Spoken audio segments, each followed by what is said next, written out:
शिव सुरेश कृशानुधर्म रक्षोऽम्बुनाथ पवमान धनाधिनाः बद्धाञ्जलि प्रविलसन् निज शीर्षदेशाः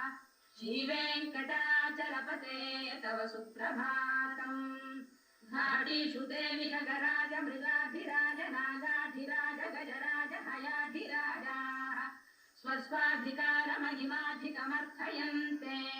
श्रीवेङ्कटाचलपते तव सुप्रभातम् सूर्येन्दुभौमभुधवत्परिकाय सौरिस्वर्धानुकेतुदिविषत्परिषत्प्रधानाः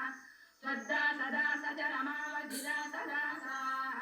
श्रीवेङ्कटाचलपते तव सुप्रभातम् त्वत्पादधूलिभरितत्पुरितोत्तमाङ्गाः स्वर्गापवर्गनिरपेक्षनिजान्तरङ्गाः कल्पागमाकलनया कुलतां लभन्ते